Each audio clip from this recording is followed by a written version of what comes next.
Debout Congolais, unis par le sort, unis dans l'effort pour l'indépendance.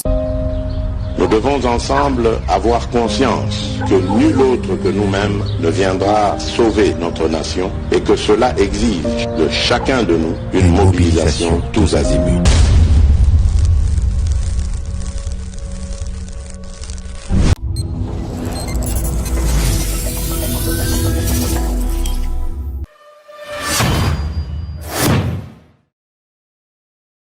Boza, le bienvenu na GCAM Télévision, fidèles abonnés, chers internautes, Nazana et Sengwakoye Babino, ébélé à travers Mokili Mobimba, Nabolandi, émission Nabino ya ba éclairé, Debout Congolais, et Salema Po Nabino, analyse, décryptage d'informations, et Longo Namwana Mboka, Samba, Olonga, Mokili, et Kozalape, Kozalaka, toujours balance, justice Yanzambe, Iratakate, justice Yanzambe, motomo côté, Aïchapaka, na contrôle nango, waneza tradition, soko salaka mabe, yeba yango ke justice Yanzambe, yoko Aïchapaka nango atamukolo mokote, soko sieti na maboko na biso, tope na maboko ya justice congolaise, na maboko Yanzambe, basieta kate. Na lombango na kei na actualité memenga liboso na bino mokolo, ya lelo esengeli toyeba ete, ezalaki na bato bazalaki dessus, pour na sango yo bamelaki biso beaucoup plus précisément à travers les réseaux sociaux sango oyo il y a général Jacques Nduru Chalingonza oyo azali chargé des opérations bato bapandi sango mingi ke yé a remplacé général Constant Ndima, gouverneur militaire ya Nord Kivu. Sangoana ezali démenti par le gouvernement et la République démocratique du Congo. Nanzela Patrick Mouya Yapona Kotali ça a été gouverneur militaire à Lomwete, intérim naye ezali assuré par adjoint naye. Kasi boni pona sango eza kotambola mingi. Lobi nazwaki na tangote mais namona ki ebele kotindela ngai ba information wana concernant général Jacques Nduru Chalingoza, balobi Azali rwandais, a travaillé à peine à M23, il a participé à un mouvement ébélé rebelle. Pourquoi Moutou Andenge wana akoki kozala choisi pour na azala chargé ya opération militaire ezali côté Kamboka na maboko ya Rwanda, surtout qu'il est rwandais. Ngate Moutou na lobi et utinde epai na bino. Vraiment totungisaki makanisi mingi pona koluka koyeba penda mozindo ya sango yango. Tout ça peut batu moko tende bazalaki indigné na ba réaction opposition congolaise. Tout le monde peut prix Nobel de la paix Denis Mukwege yepé azako s'opposer na nomination ana bokomona awa réaction na ye par rapport ya choix wana mais réaction na ye zalaki du que mutoyo ndeko na biso général Jacques Nduru azali choisi comme remplaçant ya général Constant Ndima. Tozali au cœur et information oyo nayebi ke basambo etambolaka noki na ba réseaux sociaux.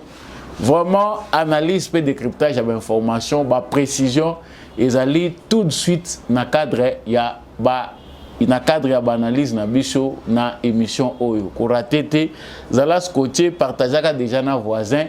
C'est tout à l'heure avec Samba Olonga.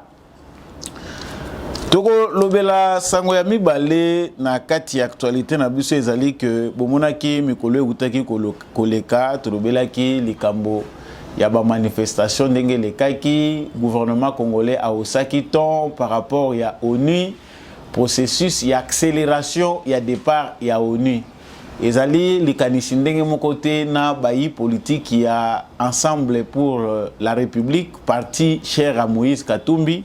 Secrétaire général Nabango Dieudonné Bolingete yazali kotalisa ke ensemble pour la République bazako s'opposer na départ accéléré à MONUSCO pour Nabango bazako estimer que moment ezana nous opportunité car sécurité à bas civil est encore assurée partout à travers la République démocratique du Congo. Bonne ou mauvaise position ezali vraiment oyo mingi bato bazali bandeko na biso bazali na opposition baza komibenga bongo ba opposant bazali kokanisa ke MONUSCO esengeli ya kendete parce que il est encore important que bazala parce que armée na biso vraiment nana komi capable était à assurer sécurité ya ba civil nyonso sur toute l'étendue ya République démocratique du Congo toza ko juger ngo ndenge nini ezandi na kati ya émission oyo nde toko manyola yango toujours dans ces chapitres toko lubela pe likambo ya EAC prolongation ya mandat ya force de l'EAC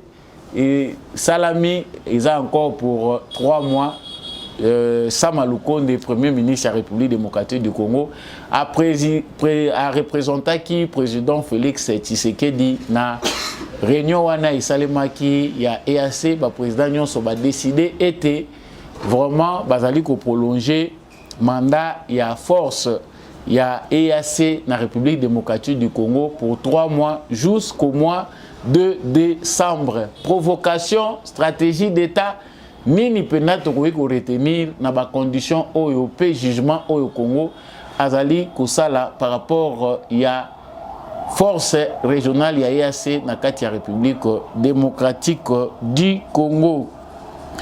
Na bosukisi parenthèse émission na yeli bino ezali tomonaki délégation moko ya ba parlementaire français vraiment bayaki na kati ya République démocratique du Congo bakutanaki na tata mokonzi ya ekolo au menu ya échange na bango baye ko proposer vraiment collaboration ezala makasi na République démocratique du Congo bazali ko na tendance ya kolinga ko aider République démocratique du Congo pour faire respecter ba frontière na yepé a plaider pour na suivi baza capable de plaider pour un suivi de tous les rapports des experts de l'ONU sur la situation de l'Est de la RDC. Bango ba monique ba dossier zebele na mesa ya Nations Unies oyo ezali kotalisa que ba frontière ya Congo ezali violée, ba dossier zebele ezali kotalisa que vraiment Congo ezali agressé. Bango bazali prêt ya ko travailler vraiment pour faire respecter les droits, pour aider aussi les Congolais que Congo a fait respecter ba frontière naye wana ezali offre na bango kasi na mopanzi na Afrika mobimba mupepe ezali makasi ba pays africain ebele ba pays francophone bazali vraiment kotala ba population na bango toloba bazali kotala les souffrances na elongi ya esengote ezali pays moko oyo partenariat naye bato baza kolinga ngo lisusu te à travers toute l'Afrique. Voilà point autre aussi sanango émission na biso ya mokolo ya lelo na pesibino matondo mingi une fois de plus ndenge boponi bonne fréquence na benga kango fréquence ya ba éclairé bino ba yebomona musika bozalaka vraiment na esengo ya ko partager basango mboka à travers sens moko élevé ya patriotisme. Tika commentaire, likez surtout. Vous autres l'émission, il y a ça bolonga, vous likez. Non, c'est pas du tout joli, c'est pas vraiment gentil. Il faut aimer, partager, laisser un commentaire. Voilà vraiment la question qui vous a encouragé, présentateur et émission. Nayo, ceux qui peuvent vous abonner à la chaîne Nabisoté, il faut le faire. Abonnez-vous pour devenir membre permanent. Il y a conseil de sécurité, mais il y a émission Debout Congolais. Phare d'essai, moi je reviens à l'actualité. Sango Oyo, ezwaki ngai pandaki nazaki na pause moko moi répit. Ma kanisipe ezalaka air moko et kena nous concentration à gauche et à droite pour to me kapena nous komona envisager futur le lenge mususu. Donc comme tout être humain. Kasi boyebi ke basango na biso ndenge to partageaka ngona ba réseaux sociaux coefficient drame ezalaka bato mingi badiembelaka pe na drame. Donc oyo ezali caractère moko ezali tradition na média, il y a toujours un ingrédient dramatique dans chaque information que fournissent les médias. Ce n'est pas seulement au Congo mais c'est dans le monde. Ezali culture il y a média moi sensationnel et accompagnera toujours ba information topé saka. Wana ezali kaka pour comprendre biso média ndenge nini fonctionnaka. Mais na koti awa na mama la likambo sango na biso ya liboso. Général Jacques Nduru Chalingonza kombo na ye yango wana soki déjà ovandaka na Kinshasa ta bazoka kaka chali ngurr bazr ekoti na kati rwandais. Ça c'est une culture qui se développe de temps en temps à version ya ba kombo ya mutu aïe ya ozoka kombo ngona neza passe ya ko prononcer te c'est un rwandais. Pona nini totangi kombo ya Jacques Nduru Chalingoza. En tout cas gouverneur militaire ya Nord Kivu ndenge boyoka kiango na basango azalaki rappelé na Kinshasa pour na évaluation par rapport à la situation au Bissonnion Sotoyebi et les cas qui na ville ya Goma, triste, profond, révélateur. Mutuna mutapesa ki opinion na ye pour na biso na mission au Boyebi au ezalaki opinion na biso. Nous avons essayé d'éclairer la situation comme telle. Et puis la dernière nouvelle, selon le ministre intérieur Oyo Bakitaki sur terrain et le ministre de la Défense ezali ko mettre en lumière ba vérité cachée, il y a drame. Ce qui est drame oyo salimaki na Goma suite il y a marche, il y a secte oyo bande kona biso toza ko benga ba wazalendo. De wazalendo qu'il faut d'une certaine manière un bon travail pour combattre aussi certains groupes rebelles, y compris ba M23 oyo bazali ko attaquer mboka na biso. Mais là nous parlons dans un sens négatif sur base yaba makambo oyo tukutani nango. Conclusion à gouvernement toza ko monango na munoko Patrick Muyaya na munoko ya ministre intérieur Kotali Sake. C'est vrai makambo esalemaki en pesant les pour et les contre. On sait que la manifestation était interdite. On sait aussi que makambo ezalaki na sima parce que manifestation eza na Congo. Mais na mopanzi mosusu Rwanda a amassé ba militaire na ye le long ya frontière ya République démocratique du Congo. Je vous laisse suivre de vos propres oreilles makambo oyo ministre ya intérieur alobaki concernant Maï qui sont prises. La conversation téléphonique qui a fait baise, je pense ce qui m'indigne, c'est la réprobation de certaines personnes contre ma personne pour avoir, il y en a qui me disent clairement, tu n'aurais pas dû. Mais moi, j'estime qu'il les fallait. Nous avons les devoirs de redevabilité. C'est ce que nous faisons d'ailleurs. Chaque fois que nous sommes mis en cause, nous devons nous prêter à ces jeux, de donner des explications à nos compatriotes qui ont des reproches à nous faire.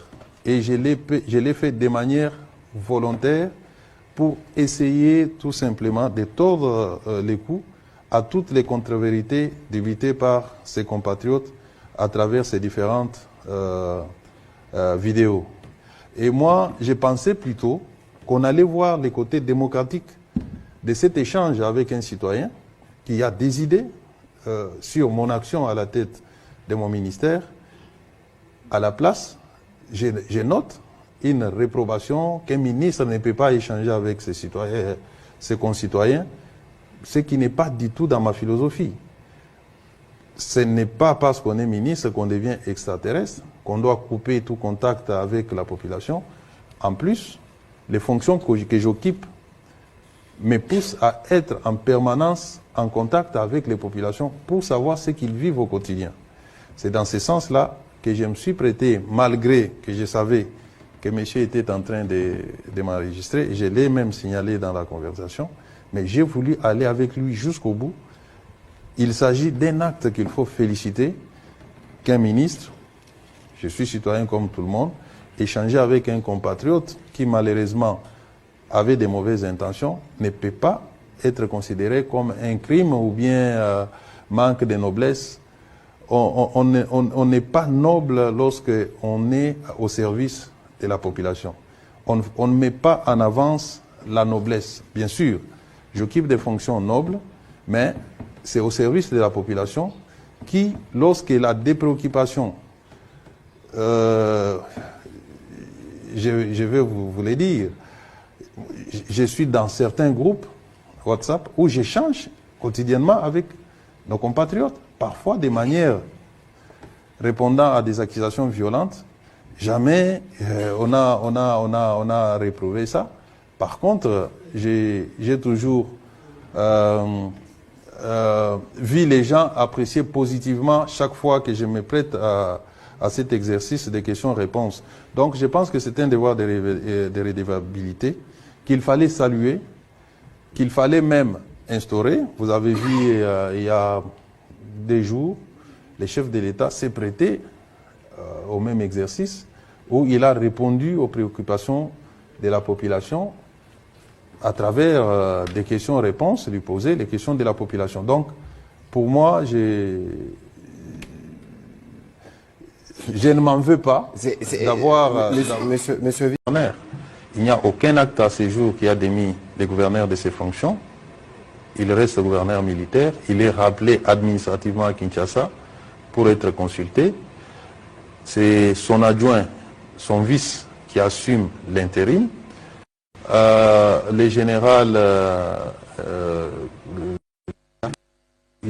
Chaligonza est le chef d'état-major général adjoint. Il est dans son rôle d'instruction.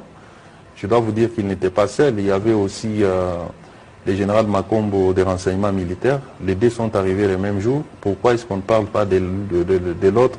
On parle seulement du chef d'état-major adjoint. Donc, j'informe à l'opinion qu'on n'a pas nommé un autre gouverneur. L'intérim est assumé par les vice-gouverneurs. Le chef d'état-major général adjoint est là, dans le cadre de ses attributions, d'inspecter les troupes, surtout après la commission de ce que nous sommes en train de déplorer ici. Il était normal qu'il soit le chef d'état-major lui-même pouvait se rendre, soit délégué à son adjoint comme il l'a fait. Voilà, on va prendre... Voilà. Wana ezalaki juste pour te comprendre conclusion oyo ezwami na mopanzi ya gouvernement congolais toyebi que procès ezali en cours par rapport à makambo ena. Mais suite il y a rappel, il y a gouverneur militaire biso tozalaka na avance ya basango. Bato bapesaka basango balobi gouverneur militaire aza demi na ba fonction na ye ndenge boza komona wana. C'est monsieur le général Nabiso Jacques Nduru Chalingonza yende Moutaza remplaçant ya gouverneur militaire, ce qui était faux toute la journée d'hier. Batu ba propager basango wana na ba réseaux sociaux balobi que Jacques Nduru nde mutu a commis ko assumer intérim to payer Moutaza remplaçant ya général militaire.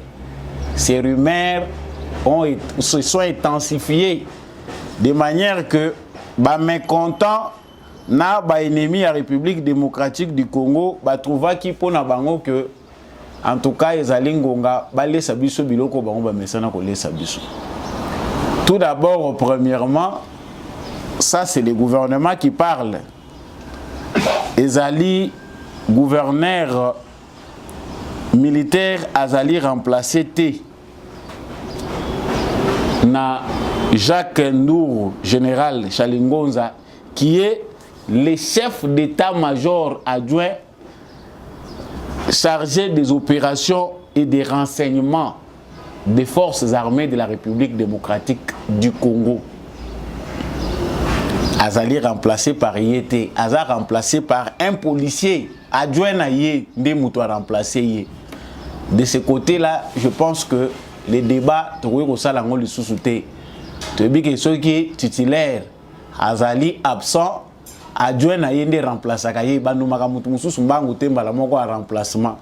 Cette rumeur-là qui circulait, où ils avaient que le gouverneur militaire Azali remplacé par le chef d'état-major adjoint chargé des opérations Azali fausse. Wana point ya liboso. Point ya mibale oyo etamboli mingi parce que na luki ba réaction oyo na koki kotiela bino par rapport ya Jacques Nduru Chalingonza ba réaction ezalaki mingi. Félix Tshisekedi azali accusé à entretenir situation d'instabilité parce que il nomme des ex-commandants généraux qui ont œuvré dans des rébellions à des postes de commandement.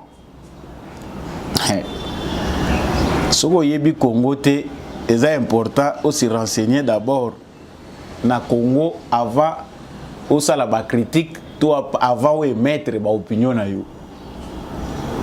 Jacques Nduru Chalingonza kombo na ye ezalaki le plus cité mokolo lobi na yebite soki petit lelo ezandenge wana. Vous allez faire aussi des sondages comme moi pour voir les noms qui a été plus cité hier dans les réseaux sociaux, c'est le nom de Jacques Nduru Chalingonza. C'est un Rwandais, un infiltré qui détruit notre armée. C'est quelqu'un, pourquoi Tshisekedi commettrait un tel acte, il y a cause Rwandais, couper ça y commandement, il y a une opération na biso militaire. Vraiment, Bolanda ki basangwana ba média ebele. Pour na nini Rwandais wana akoki kokende ko occuper poste munene bongo na chaîne ya commandement. Et puis on va encore les prendre, les remplacer le gouverneur militaire par lui. Ngai na ye pour er yangoyo sambolo ngazwa makambo yangoyo. Premièrement, c'est que moi je vais vous dire Jacques Nduru Chalingonza, c'est un Ema de par ce qu'on connaît. Aza Ema. Ya Bunya na territoire d'Irumu. Selon l'information Oyo Toyebi. Pour une catégorie de Congolais qui savent bien peindre l'actualité, c'est un Rwandais. C'est vrai, au Congo aujourd'hui, ils ont facilement, tout comme on s'injurie, ceux qui balobino aux Rwandais, c'est que Makamunayo ils ont clarté. C'est vrai, nakati ya armée congolaise, ba brebis galeuse bazali. Oyo ba détruire armée na biso, oyo ba trahir de temps en temps mboka na biso. Ba état d'âme ya batu to yebite, mais nous jugeons les faits. Jacques Nduru Chalingonza, mon commissaire général les Tshisekedi, c'est Joseph Kabila. Joseph Kabila, mon commissaire général. Comme plusieurs généraux na kati armée congolaise, nagoya kozonga wana. Tango commis général Kabila, commissaire général de brigade, a PC commandement ya base ya Kitona na Congo central. Après wana a commis commandant des opérations secteur Sukola 1, Sukola 2. Ba vraie raison o esalaki ke Kabila azoye achaye na boloko akangaye toyebi yango réellement te. Ça c'est ce que je regrette dans mes investigations, j'ai cherché à comprendre pourquoi Joseph Kabila avait mis en prison Jacques Nduru. Akotaki boloko pona nini, nous savons comment d'une manière ou d'une autre Joseph Kabila a utilisé les fils de ce pays contre les pays. Et si pour ceux qui pensent que celui-ci c'est les criminels qu'il ne faut pas nommer à un tel poste, qu'il ne faut pas garder à un tel poste, il faut trouver bayango premièrement que 60% ya ba généraux na biso baza issus na ba groupe rebelle, na ba mouvement rebelle, MLC, RCD, MK, RCDL, complétez la liste comme vous voulez. Ba généraux na biso pour la plupart, oyo na minito yo ba tondisi armée na biso, ils sont issus des mouvements rebelles. Ça fait partie déjà dans d'une tradition, d'une culture oyo déjà comme une norme na kati armée na biso. Ce n'était pas Tshisekedi qui avait fait de tous ces gens-là des généraux dans l'armée. Tu as vu qu'après dialogue inter-congolais, ça nous suffit. L'accord oyo signamaka kuna pour mettre fin na ba mouvement rebelle. Ba politicien oyo ba utaka zamba. Oyo, au nom de la paix, le dialogue inter-congolais avait jugé bon que Batika Mandoki, Basangana, Basala partage et à pouvoir, batika exercice ya ba armée bazwa ba militaire na bango ba nani na bango ba intégrer bango basala o basala ki braxage na mixage oyo ememela ki biso kao oyo to koma nango lelo to zako luka to réorganiser armée na biso. C'est sur base de cet exercice là, outre les cadeaux laissés par Mouzé, génération na ye ya bao ba mususu bakimaka pe bakotaka bazamba ba mususu batika lawa. Voilà comment notre armée d'aujourd'hui est composée. Bato union sona ba Français Milayi bakotaka na kati ya zamba bakendaka ba bikoma ba généraux déclarés là-bas bayaka awa ba aménager na Kabila ba bongisi, ils ont intégré l'armée. Ceux qui sont venus avec les Bemba, bao bakendaka na ba Zaidi, ba nani ba Rubero pardon et les autres. La liste est très longue. Ce que tu l'as tout ça la awa émission concernant les groupes armés na mboka na biso. Et tout beta les solo et armés na biso, tu vois qu'on même derrière. Outa bazalaki armée oyo laissé par les colons, armée oyo Mobutu a créé Tito Komalelo. L'histoire de l'armée de la République démocratique du Congo est riche des événements. Et jusqu'à une armée non républicaine nous laissé par Joseph Kabila, une armée où Ekomaki, les termes français m'échappent, composée Nabatu issu de plusieurs réalités, où la plupart de nos militaires, Oyo, Bazali na chaîne ya commandement, Bazali issu na ba mouvement rebelle. Ce qui se focalisé pour la Likambuyake, Azalaka na ba mouvement rebelle Kili, ba musu bazako loba M23, mais ça c'est une information à mettre entre guillemets. Il n'y a jusque-là aucun élément, aucun indice, il y a présence na Kati à M23. Mais il a été dans les RCD, na ba oya ya nani ya ba Bosco Tanganda, aye ko se retrouver à ba Thomas Lubanga. La liste est longue. Mais ce que vous avez rebelle mususu bazana opposition bakangi munoko botuna kananu te balobaka tuna nanu ebongo o bozwa conclusion. Tshisekedi a sali erreur ya munene bwendeni niko kende kozwa qui a fait prendre à Tshisekedi une telle décision ba mususu balobi décision moko vraiment to yebite soki ba bande ye kozwa c'est Rwandais ici les placés là. Spécialiste en identité, méfiez-vous. C'est vrai que cette culture-là que nous avons développée à cause de l'infiltration dont nous sommes victimes est devenue aussi un élément sur lequel nos ennemis se penchent pour nous détruire.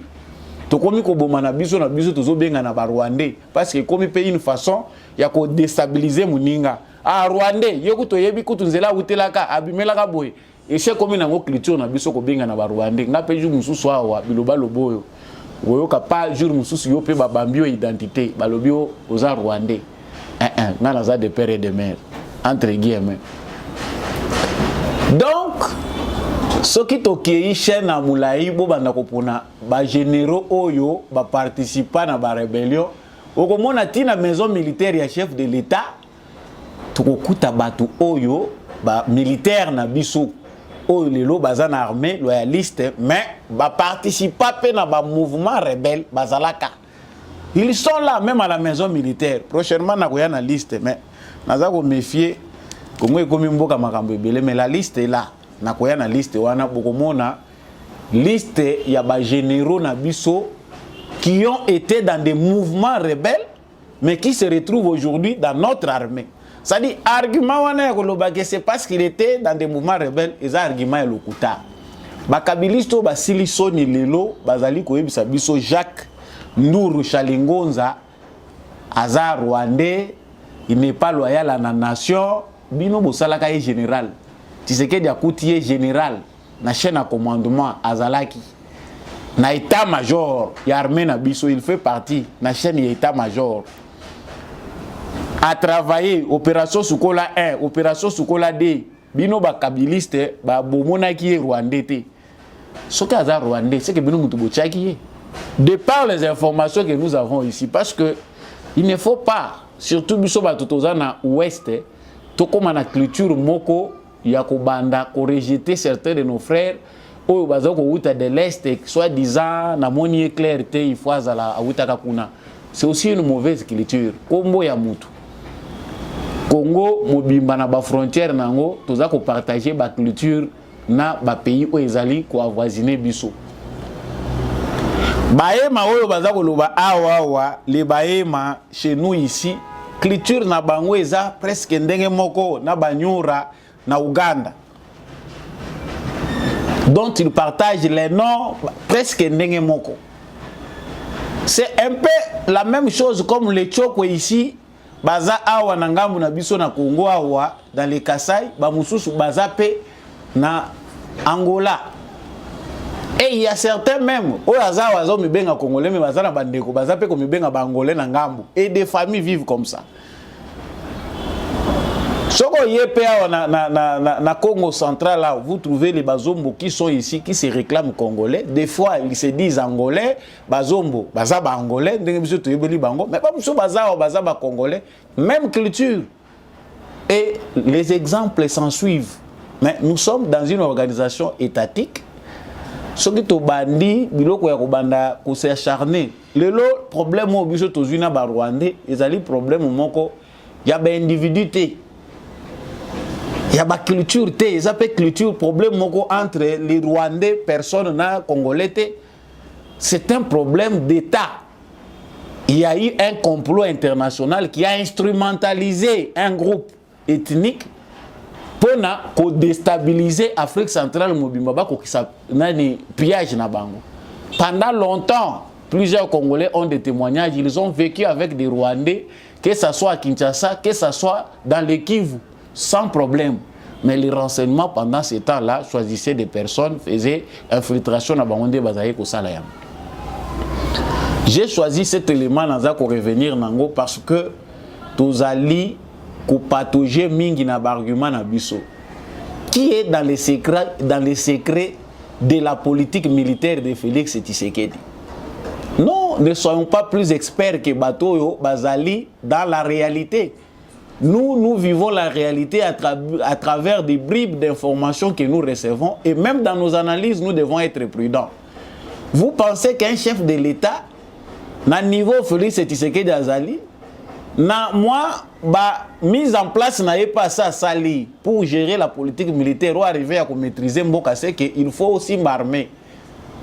Il y a beaucoup à faire certainement. Mais pour Tshisekedi, Atika Mutuana Vandawana, qu'il soit mauvais ou bon, Azali na stratégie na yebi pourquoi il est là. Pas Moussou il ne les a pas chassés, il les a trouvés là. Basimba qui chaîne à commandement wana mobimba. Tout le monde ba Moussou Bakimi na Goma en plein Goma, ba officier militaire congolais. Bakimi ba ke ko rejoindre rébellion. Ba yaka ko kanga bango, ba kanga bango te. Ils n'ont pas été arrêtés. Si les gens, certains voient les dangers aujourd'hui, mais à combien plus forte raison tant que tu sais que des gens accéder au pouvoir. Vous voyez pas que chaîne commandement certains ont fui d'eux-mêmes ici. Nous avons premièrement un problème. Il y a réforme et armée na biso. Si Tshisekedi a se focalisé dans la réforme, premièrement, recrutement, formation, il y a des jeunes militaires na biso ndenge zali en cours. Ils allaient d'abord pour nous pallier na problème ou en la réalité nous avons une armée na biso Kobanda, chef d'état-major na biso général Yalelo Christian Chiwewe. Bon, Christian Chiwewe il y a une génération, il y a ba Kadogo, ba yaka na ba musée, ils ont été formés là-bas, tout ce qu'on peut dire là. Mais ebele ceux qui battendaient état-major na biso ba musu ba koloba ba koseli oyo te ba kosinga na yebaka yi. C'est compliqué et on ne change pas une armée comme ça en une année. Il faut toujours avoir que ils ont un problème où il s'agit que oyo balongola yo balongole une armée ba kenda kolongola mutute sur base de spéculation. Mais ba réaction ezali ko bimawa ndenge bozo ko mona réaction moko na zwela ki bino. Les communiqués que vous voyez là sur les remaniements militaires au Nord Kivu 6 septembre 2023. Le communiqué d'un docteur, il s'agit bel et bien de Denis Mukwege. C'est en 2 pages ce communiqué-là. C'est avec stupéfaction que nous avions pris connaissance de la désignation du général Ndounou Changonza pour diriger les opérations militaires au Nord Kivu en remplacement du gouverneur militaire du Nord Kivu, le général Constant Ndimi. Bon, lui a écrit Ndimi. Rappelé en consultation à Kinshasa suite à l'envoi de la commission interministérielle envoyée à Goma sur instruction du président de la République pour faire la lumière sur le massacre à grande échelle commis sur des civils en date du 30 août par des éléments de la garde républicaine et établir les responsabilités dans ces drames. La lettre est longue, comme vous la voyez, et ça en 2 pages. Là, Denis Mukwege fustige le comportement de Félix Tshisekedi qui dit une chose et son contraire. Olobaki, pour permettre de sous-souter à ce que bateau bazali auteur ya ba crime, bazali basali ba crime, bakoyi kocha bango na ba chaîne ya na kati ya ba poste à responsabilité te na cadre ya justice transitionnelle où esengi que ba encourager les sous-ba criminels était na kopesa bango ba responsabilité. Nous ne devons pas faire confiance na batu oyo bazali na ba crime contre l'humanité. Et dans les communiqués signés de Denis Mukwege, Omoni Atangi Bemba Nambwisa Nyamwisi, qui lui aussi juge bazali ko faire partie na bateau ba auteur ya ba crime na mboka na biso. Mais il faut savoir, même quand on parle que lire l'histoire, Bemba wana ozalaki na Bemba na makambo ya lamuka wana otangaki na Bemba teke azali moko ya bato ko participer na biso te au nom ya droit de l'homme oyo zo défendre na ba crime contre l'humanité bato wana bako occuper ba poste à responsabilité te wana kangaki na munoko. Lelo on nous rappelle, mais ce général ici il était dans l'armée depuis longtemps. Makelelo yo chaîne au tia comme à niveau à chaîne à commandement. Vous allez absent. On n'a pas vu de communiquer comme ça. Oh, vous avez insisté sur sa personne. Mais Lelo, on ne sait pas quelle mouche a piqué les gens. Bazongi, Félix Tshisekedi, ngai na nature na ngata on a ça l'analyse na nga. Natali réaction ya batwa Kabila. Parce que le kabylisme n'existe pas. C'est une aventure, Ezali. C'est bon, le kabylisme n'existe pas. Ceux qui disent kabylistes, bazaba farceur.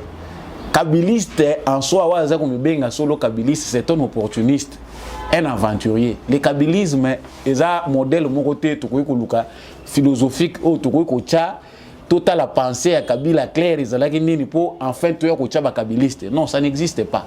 Nous avons des simples opportunistes qui ont profité de ce banditisme d'État là pour s'enrichir, point barre. Mais au taliban réaction, il y a bateau dans les réseaux sociaux, ils ont fait sien ces problèmes. Tshisekedi est en train de créer l'insécurité. Tshisekedi est moko mutazolo l'insécurité, azocha bateau ana pona nini, binu bozana bateau ya binu bo charger. Parce que donnez-nous des saints dans notre armée que vous voulez qu'on nomme dans la poste à commandement. Oyo baza saint et pas na bino bola kisabango. Bazate juger quelqu'un par ses actes. Est-ce que depuis qu'il est là, bopé sa biso ba renseignement na lettre ya Denis Mukwege ngana lingaki na mona na lettre au communiqué to mona esika wapi ba fait c'est qu'on lui reproche réellement avec des preuves. Et ça comme on a noté, la démarche scientifique oblige que vous puissiez apporter des preuves, des éléments où ils vont permettre que Bissonion Soto à conclusion d'Enge Moronayu. Les scientifiques de notre pays nous font honte, vraiment. Parce que tant que nous avons jugé, il faut baffer et zalawana. Moutouana tant que tous allez dans éléments moko palpables étaient visibles où ils allaient certifier ma cambuso tous loba. Tant pis, nous laissons la primauté à Félix Tshisekedi qui, dans ses secrets, yaye en tant que chef de l'État, a monique la situation à la Bongo. Totali yango, il est chef d'état-major chargé des opérations et renseignements. Ce n'est pas n'importe quel poste. Moutou a nommé, à cause de la renseigner, à cause de l'information, chers frères congolais, quittons les sentiments. Des fois à côté, non, parce que tous les gens ont des sentiments, des émotions. Mais lorsqu'il s'agit de parler d'une réalité, quittons les sentiments, faisons réfléchir nos cerveaux. Félix Tshisekedi n'est pas un enfant. Pour diriger beaucoup au Congo, c'est facilité. La réalité, c'est comment. Peut-être que vous avez l'analyse sur base de moi 2 informations. Au moins que toute la réalité est vendue. Non! Tshisekedi a nommé Jacques Oyo Aza Rwandais, un très quelqu'un qui trahit. Et Longi, pour Azamouin de la Sambolonga ou bien pour Salindengenini. Moi, je ne suis pas là défenseur de sa nationalité que vous, peut-être, vous connaissez mieux plus que moi. Mais nous parlons ici de la réalité telle qu'elle existe. Ces chaînes, ces postes-là, de haut élevés dans notre chaîne de commandement, tant baza kocha mutu wana soit bayebi rôle nini batelie soit bayebi mécanisme nini ya contrôle quittons un peu nos sentiments na ya ko s'éterniser te na makambo yo. Retenons que notre armée est composée essentiellement na chaîne de commandement nango na bato ebele ba outil na ba mouvement rebelle et que ce travail là pour nettoyer notre chaîne de commandement, avoir une nouvelle philosophie de notre armée, avoir de nouvelles têtes, de nouvelles personnes. Oyo, bakoki kopé sa image à sika armée na biso, ça prendra du temps. Les jeunes qui viennent d'entrer, ba oyo bazana ba académie militaire, ba sala pe ba prouesse na bango, ba matape ba échelon. Mais entre-temps, on fait avec. Et ça, le là, aux alliés qu'on ça là, mais na kati ya po moko ya kala. Aux ça là du nouveau, mais na po moko ya kala. Et supporter jusqu'à ce que pour remplacer po wana na po mususu ya sika. Nous avons dit sango ya mibale na lobaki nazali kolobela awa. Bomonaki tomanyola ki mingi likambo etali parti politique ya ensemble tolobeli likambo ya hausse ya ton ya gouvernement congolais par rapport ya départ accéléré ya MONUSCO. Tout de suite tolobela ki ngo mingi na émission précédente. Mais tomoni Congo biso nyonso toza koloba liloba moko te. Gouvernement congolais a moni que présence ya MONUSCO et comme lokola lidusu moko ezali ko provoquer ba dégâts na mboka na biso. Le bon sens veut que nous puissions évaluer le départ de la MONUSCO, ce que ça peut créer dans notre pays. Nous avons eu suffisamment de temps pour le faire. Le bon sens là veut aussi que nous évaluions la mission de la MONUSCO. Est-ce que maintenant là, présentement, qu'est-ce qu'il représente pour nous?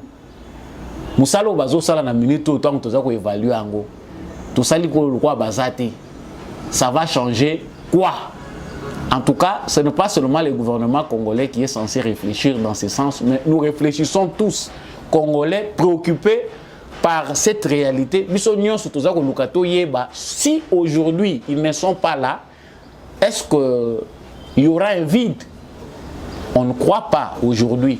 Parce que s'il y a 20 000 recrues qui sont déjà fin formation, Bazali quelque part, et que Bazali Koluka déjà batinda bango ba affecté bango quelque part, en tout cas on peut déjà mettre croix sur la mission de la MONUSCO. Et puis na fongoli parenthèse moko na likambo na réfléchir mingi. Il faut aussi armer na biso ba former branche moko munene humanitaire. Il faut maintenant amplifier cela.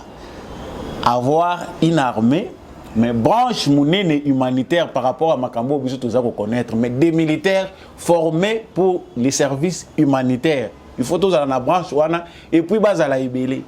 Bisika oyo ba service humanitaire o bazako kendaka ko profiter pona ko kotela kabiso de sous insécurité que notre armée prenne le devant na Makambo wana parce que MONUSCO bakomi na bango ba médecin. Alors tout ça na ba minga na biso ba infirmier awa, tout ça na bango. Tout utiliser bango. Nazongi na oyo ezali mama likambo ya point oyo parti ensemble ya Moïse Katumbi bango balobi IOT ndenge moko na ba congolais belé. C'est que ba manifestation nyonso oyo ba congolais baza ko sala ezali kotala bango te. Évaluation à parti ensemble ya Moïse Katumbi bango ba moni ke pona bango départ accélérer ya MONUSCO baza ko s'opposer nango. Pourquoi? Parce que le moment n'est pas opportun, la sécurité des civils n'est pas encore assurée, surtout dans l'est de la République démocratique du Congo. Je vous laisse suivre Dieudonné Bolengete, secrétaire général, il y a parti ensemble. En ce qui concerne les retraits précipités de la MONUSCO souhaités par l'exécutif national, bon, nous ne sommes pas de ceux qui considèrent que c'est la MONUSCO qui est notre problème. Notre problème est ailleurs. La MONUSCO est venue ici pour nous aider d'une certaine manière. Elle n'a pas été parfaite, mais nous sommes tous d'accord que sans elle, il y a eu des virages que nous aurions négociés de façon tout à fait chaotique dans ces pays. Et lorsque nous demandons à la MONUSCO de se retirer de notre pays, elle n'a pas vocation à habiter ici interminablement. Nous devons aussi considérer que est-ce que nous avons déjà la maîtrise de notre situation sécuritaire? Et le président de la République a dit qu'au-delà des élections qui viennent, la MONUSCO n'aura plus de raison d'être là. Je crois qu'on peut s'en tenir à cela et non pas précipiter les choses parce que souvent, elle a toujours été d'une certaine utilité, notamment pendant les élections, parce qu'on sollicite aussi sa logistique. C'est à nous, c'est à notre gouvernement de donner des garanties qu'elle a pris en main la situation sécuritaire de ces populations. Visiblement, au Nord Kivu, ce n'est pas le cas, à ce que nous sachions tous. Donc, il me semble qu'on ne peut pas aller dans la précipitation. Ce qu'ils ont mis en place comme transition devrait être respecté. Et si les gens devaient manifester contre la MONUSCO, on ne peut pas nous dire que la République n'avait pas les moyens d'encadrer cette manifestation. Parce que si la République se sert de cette manifestation ratée comme une nouvelle justification pour demander à la MONUSCO de plier bagage, il y a risque que certains n'accusent les officiers congolais d'avoir orchestré ça pour justement sortir ce genre de propos. Voilà, nakanisi bino moko boyoki na matoi na bino, okokanisa ke ngai nde mutu na inventé yango bango nde balobi.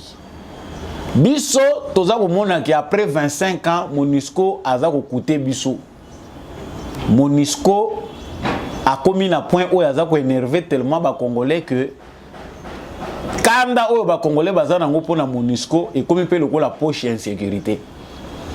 Na lobaki na émission passée que ba wazalendo oyo balingaki ba marché pour na likambo départ ya MONUSCO eza inutile, mais même à l'extérieur du Congo il y a des gens qui veulent profiter na mouvement wana.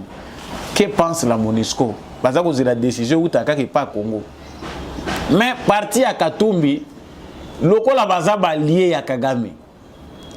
Lokola langage na bango na ya Paul Kagame ezali moko. Un régime qui n'ont jamais condamné, qui n'ont jamais eu le courage de condamner. Bango soki balingi ba condamner suite à ba pression, au mona baza ko sa ondire mutu moko aza ko banga ba amitié. Nous savons tous aujourd'hui que Fondation Oyo Mo Ibrahim ou aza ami ya Moïse Katumbi, aza pe ami ya Kagame Paul, président ya Rwanda. Ils sont associés, ils sont ensemble. On ne sait même pas là plus loin s'ils ont des affaires ensemble.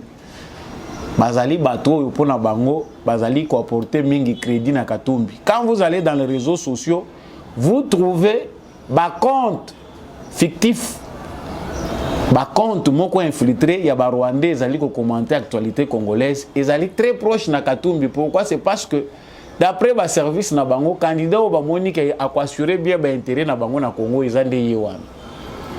Mais na moment oyo ultime oyo batu nyonso baza ko mona ke non. Départ ya MONUSCO ezapé délivrance pour na Congo. La MONUSCO fait partie d'un maillot de deux ordres où ils ont ça là que Kimia y a été dans la République démocratique du Congo. Tout s'est libéré pendant na bango. Ouf, il y a soulagement et qu'il y a après départ na bango. Tout à l'heure, nous bisiko bango bazali, ceux qui t'ont remplacé, biso moko ba force na biso. Comment on peut aboutir à quelque chose? Té, bango balobi, eza opportunité, eza moment yango. Pour na nini? Parce que Katumbi, Fayulu, Sesanga, bakendaki kokota demande na MONUSCO. Baza ko senga que MONUSCO bakoma ba garde na bango ya sécurité. Ba assurer sécurité na bango. Ba protéger bango parce que bazo mona que régime Félix Tshisekedi des actes criminels, baza ko traquer ba opposants, les opposants ne sont pas en sécurité. Yango il faut baza la protéger na MONUSCO. Basi baza qui peut réponse yango biso se sepeli ça ki biso. La responsabilité à sécuriser bino en premier lieu les alliés ko revenir dans l'état congolais. Gouvernement ya RDC il faut appeler ça bino ba policier. Parce que même des candidats déclarés, mais qui on ne sait pas ceux qui candidatent en basi opposants, baza ko linga ko créer actualité, ba pesa bango MONUSCO et banda ko sécuriser bango. Chers frères congolais, les ennemis qui sont pires, qui ne veulent pas qu'on marche, ils sont à l'intérieur. Baza di bandate. Ya li banda wana kutu, bakomi ko banga dynamique ya ba congolais. Mais oyo baza na kati awa, nde baza pire. Nde baza très pire. Nous l'avons dit et vous l'avez vous-même compris que tant que Zako Lobanabino, ce n'est pas pour rien. Ba événement mingi to banda ko mona liboso awa, ils ont déjà préparé nangonga o biso tozo kanisa qu'il y a des gens oyo baza ko mona République démocratique du Congo na lisu ya mawa. La politique de la République démocratique du Congo a été infiltrée il y a de cela plusieurs années que ba Congolais belé baza ko vivre une infiltration wana ba si ba commission en norme. Seule décision oyo koyi kozongisa mboka oyo tout droit ezali yo moko za analyste na yo na papier na ndako na yo ya bato oyo oza ko souhaiter te komona sous na politique ya République démocratique du Congo okobeta bango masashi boete okobamba bango pe mabanga te mais vote na yo kopesa yango te na ba agent ya ba oppresseur pour politique à Congo et continuer kozala toujours na bosoto. Nous l'avons dit. Prolongation, il y a mandat, il y a force, il y a EAC, il y a provocation. Certainement, l'enjeu est multiple que la question mususu tant que vous répondre à monika mutalobin de kosamba olonga naza d'accord na yote. Mais quand on est limité, on est obligé à un certain niveau aussi de comprendre la marge de manœuvre. Nous réfléchissons par palier. Et nous réfléchissons aussi en fonction, il y a mutuna niveau place à Zali. Donc, tant que vous réfléchir dans le moment où vous avez la marge de manœuvre du gouvernement congolais ou Azali seul contre tous. Quelle est la logique qui veut que le gouvernement congolais accepte que renouvellement, il y a mandat, il y a force régionale et salement. Ce que Kagame bazako yambama na président ya Kenya oya sekaka mingi il est toujours content lui soko moni ndenge bozako mona ngo wana esengo bango bazana ngo un vrai Congolais pense que cette complicité ici n'est pas en notre faveur, mais la politique ne se fait pas avec les émotions ni avec les sentiments. Certaines raisons d'État ne tiennent pas compte de nos états d'âme. Les gens les Kamoussous subako kosala au sommet de l'État et ceux qui subissent sont montés ma titre bimipé na balabala. Mais après des années ou des jours, les gens finiront par comprendre le bien fondé d'une décision d'État. Donc réflexion biso toza kosala na réflexion diplomatique et kokanité. Non pas pour contre le gouvernement na biso léthargie continuer kozala, mais pour voir comment la réalité se présente. Nous sommes seuls face au monde entier. Et notre seule marge de manœuvre réside dans notre organisation interne. efficacité na biso, capacité na biso à mobilisation des autres déterminés futurs. Quand le président de la République dit en tout cas toyebite au moins atangi nzambe, c'est que quelque part impasse pèse à la Oyo avec le temps biso peut développer un mécanisme biso interne pour surprendre bango. Retenons seulement une chose, que le Congo n'ira pas en guerre contre le monde entier. Mais avec la sagesse, une bonne organisation et la détermination et mobilisation des Congolais, nous allons gagner. La victoire nous appartient parce que nous sommes dans le camp de la raison. Et assez, tu sais que dit mon des traîtres. Tant que lobby au monde a des résultats, ils ont contraire à propos na yo, au bossani même na oyo tenaki le col à propos. Avançons, restons unis. Là où il y a brouillard ou bien obscurité, faisons confiance. Ce qui peut Moutaza a confiance dans la démarche à Tshisekedi. Il a raison par rapport à son niveau de compréhension. Attendons de voir, l'avenir nous dira qui a raison et qui a tort. Mais défense en nation, il y a tant que les belés, non, trahir. Non. L'EAC était une recommandation diplomatique. Et Tshisekedi avait-il commis une erreur? Il y a Kokotsa Congo na EAC, en tout cas, Mwangai Nanga Munanga na Monaka que. Akometaka na erreur. Il fallait que ça les mabongo. Pour tokomisa batwana na suka. Tome mamutema munene na biso po bango nyonso tota bango na kitunga moko comme ça. Lorsque le Congo décide maintenant à volonté, mutako contredire azati. Sango ya suka naza ko mimango na mukuse parce que tozupe tango mingi télévision zango nga sango longa be monsieur umelaka ba sujet pendez ebele important. Visite à délégation ya ba parlementaire français ba ye Congo. Langage na bango officiel boyebi yango bakutani na tata mokonzi ekolo bazo renforcer ba relation entre France na République démocratique du Congo baza ko luka que ba aider biso pour être to faire respecter ba frontière na biso et puis ba plaider pour na suivi ya ba rapport ya ba expert ya ONU. Il n'y a pas de solidarité entre États, il n'y a que des intérêts. France a la présidence des Nations Unies. Il y a un rapport où on a des experts et vandi. Bavande liango. Tshisekedi na Nations Unies a télémi na tribune à Yebisi Bango. Bozo un rapport où on a boka bolango ba membre nyonso. Comme ça, boyebi sabiso so etoza na tort. Bafande liango. Macron vient à Kinshasa. Il ne veut même pas faire mention à Zomo Nakutute, à Ineko affronter pour ridiculiser Tshisekedi dans son propre pays. Il avait eu aussi ce qui était son compte. Jusqu'à ce qu'il est parti à Akei, il est venu d'abord au Congo par défi parce que le peuple congolais, de manière générale, n'a pas d'accord avec la visite. Mais il est venu parce que la diplomatie veut qu'il vienne. Aye asuki na milangi ya bière na bandal a utilisé fali parce que ayebi ke biso nyonso to lingaka musique jeune oya monaki pona ko s'adresser na ba jeunesse africaine qui nazana bino je suis comme vous, c'était fali avec à côté de la bière. C'est que pour la bino il faut s'exprimer na bino pas dans une université mais devant quelqu'un qui va vous distraire. Mais vous allez encore venir nous promettre non, toye, France a besoin, sans effet, musique na Congo. Chers frères congolais, c'est vrai que nous n'avons pas de problème particulier avec la France. Nous ne sommes pas une colonie française.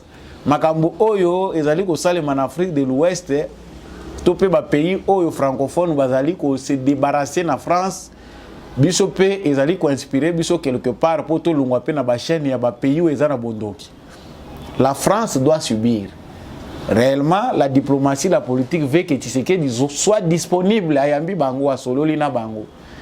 Mais est-ce que pour Bino, pour établir vérité, il faut proposer comme monnaie d'échange? Non, tous après, il y a aider Bino, Kuna, pour rapport Wana, pour étudier Yango, pour mettre en place, pour faire aider Bino pour la frontière. Il n'y a pas de solidarité internationale. tant boza ko sala ngona Ukraine boza ko bimisa ba principe nyonso ya droit international mais tant ezo ya na Congo boza ko yela biso ba agenda caché to continuer ko pesa bino pétrole oyo bo exploiter et ko quitter na ba pays ya baninga. Les pays comme la France, même ceux qui ont un problème directement na bango, ce sont des pays visiblement Mkolonga pena comme président, ils sont dans la liste noire. Parce que c'est un pays qui ne respecte pas les pays africains. Le Rwanda bazan a déclin et qu'ils ont un président qui n'a pas tendance à faciliter le futur pour la génération Oyozakoya en France. C'est un président déjà essoufflé. Intelligence naie et la sagesse qui permettre à sauver France. Non, il n'a pas ce niveau-là. Il a une intelligence uniquement pour attirer la kabatu makelele à la ksakazo tangisa. Énergie bila zanango. Mais intelligence, il y a homme d'État qui comprendre que tous les signaux dans le monde entier sont dans le rouge et que France, il faut assimiler, accepter ma faute naie à un nouveau départ. Ou un calcul na bangote. Comme ils ont été forgés. Bana ya ba colonisateur, hein? Bana ya ba esclavagiste, baza ko continuer ko tambola na ba ornière ya batata na bango. Alors qu'ils ne viennent pas se moquer de nous.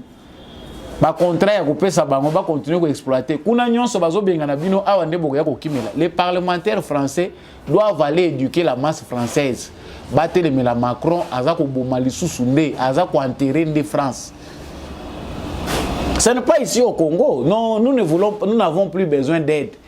Ce que vous devez faire comme travail dans cette organisation-là internationale qui est les Nations Unies, c'est d'établir la vérité. Parce que mission, il y a organisation, ils allaient payer la sécurité dans le monde. Tout le monde a gagné. C'est ce que vous nous proposez comme monnaie d'échange. Tous après, ah, France. Chers frères congolais qui vivaient en France, je vous salue. Nous avons une grande famille là-bas en France. Bana na bino kuna ba komiko compliquer réalité, eza facile de se soutenir en France. La France ba yeba kiteke baza ko boko la mabe o bango baza ko sala et ko bota mbume pa na bango. Aujourd'hui, tout le monde se plaint des comportements des enfants d'immigrés parce qu'ils ont été toujours fruits de l'injustice que la France ne veut pas montrer. Injustice oyo bango ba subir de manière discrimination moko. Ça dit bien planifié, bien structuré. Apartheid moko ezakuna mais qui ne dit pas son nom. Ils ont la forme apartheid d'été. Bana wana bakoli, baza ba français. Non, beaucoup mi ko juger bango ba poso, ba arabe, o ba sala boité. Nous aussi au Congo, nous ne voulons pas des cadeaux de la France. On n'en a pas besoin. Nous voulons des États qui nous respectent, qui viennent avec des partenariats gagnant-gagnant et Loba Félix Tshisekedi. Émission ya lelo et Sukiwana, Nazaki Nesengo ya Koyeba Bino, Ebele, Sabaolo Nazaki très long, ce que commission émission Tina Suka na Pesio. Félicitations, tika commentaire, abonnez-vous. Ce qui pose c'est que là qui n'a banalise, n'a été n'a dérapé quelque part, on reste congolais. C'est dans l'unité et dans l'amour que nous allons reconstruire notre très cher beau pays. Je vous prie d'être toujours élégant et de continuer que vous allez être tolérant. Ma propos et que se prisayo kakate. Matondo mingi na ndegombi à chako azaki na sima caméra pour émission yo comme la bino na pesi boton d'une équipe Mobimba GCAM télévision apôtre Gérard Kabeya candidat député national na Tchango na pesi pembote mingi merci mingi na l'homme de la vérité des urnes Jean-Louis Timbalanga. Merci beaucoup à mon vieux Maurice Kikangala depuis l'Irlande. Merci à papa Boniface Mpunga. Monsieur le maire adjoint, merci beaucoup à maman Bilonda qui nous suit depuis Kinshasa. Mbote Mingi Nayo. Je remercie papa Freddy Ngwama, l'élu d'Ilebo, et tous ceux qui suivent de près l'émission des Beaux Congolais. Boza et Belé, vraiment avec le temps, ma banque est organisée parce que c'est la culture. Congo, Ezaya Bissonyonso, merci Nabolingo Boza ko pesa na samba olonga pe émission des Beaux Congolais. En tout cas, partagez. Aimez l'émission. Ce que vous avez c'est que vous avez vraiment des bouts congolais. Likez l'émission et laissez-moi les commentaires depuis quelle ville vous nous suivez. Quant à moi, je vous dis au revoir. Nous nous retrouvons prochainement avec une autre émission.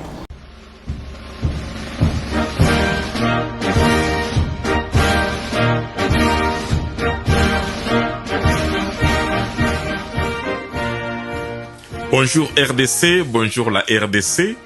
Nous vous présentons la TTM, la Tourism Transformation Mission. Nous sommes avec Master P, qui est le réalisateur de ce programme, et on fait usage de Ayaboulé la production pour ce programme. Nous vous présentons la TTM, qui est un espace catalyseur pour pouvoir développer les programmes de tourisme de la RDC pour l'Afrique envers le monde, selon certaines lois que je vais bientôt vous citer. Merci beaucoup. Je m'appelle Samuel Kasereka-Misemengo. Je suis son ambassadeur, je suis son représentant. Je vous remercie. Nous diffusons à partir de l'Afrique du Sud, de la ville de Pretoria en Afrique du Sud, et on voudrait remercier sincèrement notre confrère en RDC, Justice Mochames de la JCAM TV, qui est notre présentateur en RDC à Kinshasa. Merci beaucoup. Sous la réalisation 58 de 132 de 1975 des Nations Unies, et revu et amendé le 23 décembre 2003, la Convention Retosa, Regional Tourism of Southern Africa du 14 juillet 2015, la loi nationale 46 de 2013 et la loi numéro 3 de 2014. Nous sommes ici pour la promotion du tourisme par tous les moyens appropriés et coordination de toutes les activités du secteur, la promotion du partenariat privé, public dans le domaine du tourisme, la mise en œuvre des traités, conventions et accords régionaux, sous-régionaux et internationaux relatifs au secteur du tourisme. Nous faisons également recours à cette industrie pour combattre la pauvreté et le chômage cuisant qui font ravage en Afrique subsaharienne pour la jeunesse. La tranche d'âge, selon la loi, qui est de 18 à 35 ans, les familles monoparentales ou les femmes seules, aussi papa seul, et la catégorie de personnes vivant avec handicap. Ce sont ceux-là que nous voulons, n'est-ce pas, assister. Deuxièmement, nous voulons attaquer les problèmes de l'économie de la RDC qui représente une transformation structurelle très limitée, le problème de la pauvreté, parce que le tourisme est un beau catalyseur. Nous voulons aussi